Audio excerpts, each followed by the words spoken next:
Hello, good morning आणि नमस्कार मित्रांनो. माझ्या ब्लॉगमध्ये तुमचं स्वागत आहे. आज जास्त ऊन नव्हतं आणि वातावरण पण खूप छान वाटत होतं. त्यानंतर मी सब्जा वॉटर पिला. हे आपल्या उन्हाळ्यामध्ये पोट वगैरे थंड करण्यास मदत करते. तसेच पचन सुधारण्यास मदत करते. त्यानंतर तयार होऊन मी निघालो ऑफिससाठी आणि गाडीकडे थोडंसं लक्ष गेलं तर काल मी फॅन नेत होतो. तेव्हा थोडा गाडीला स्क्रॅच लागला. हे पाहून मला खूप वाईट वाटलं. कारण की आपल्या आवडत्या वस्तूला काय झालं तर खूप त्रास होतो. तसा त्रास काहीसा मला झाला होता. हेच दुःख सावरत मी निघालो ऑफिससाठी. वाटेत लागला आपल्याला थोडासा सिग्नल, तो तर काय लागतच असतो.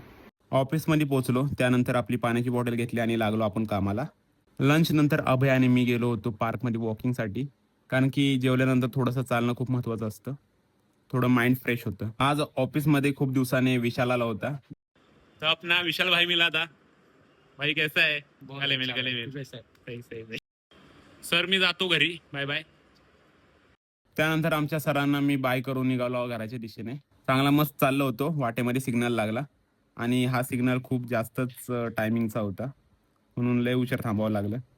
त्यानंतर घरी पोहोचून पटकन उरकून मी पोहोचलो जिमला.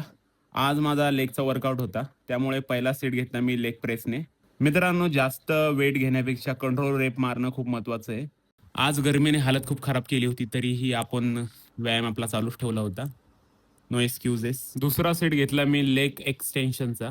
या व्यायामामुळे आपल्या पायाची स्थिरता आणि ताकद वाढते आणि गुडघ्याभोवती स्नायू बळकट होण्यास मदत होते. तर हा व्यायाम तुमच्या सेशनमध्ये नक्की ऍड करा. शेवटचा सेट घेतला मी काफ रेजेस. ह्या व्यायामामुळे आपल्या पायाची ताकद वाढते आणि घोट्याची स्थिरता वाढते. तर इथं डंबलचं काम 25 झालं होतं. तर भावेश सर, जिमवरती लक्ष द्या. डंबलची हालत बघा काय झालेली आहे. त्यानंतर आपण मिरर पुढे थोडंसं फ्लेक्स केलं. तर मित्रांनो, आजचा ब्लॉग तुम्हाला कसा वाटला मला नक्की सांगा आणि चॅनलवरती नवीन असाल तर चॅनल नक्की फॉलो करा. भेटूया पुढच्या ब्लॉगमध्ये. चला बाय.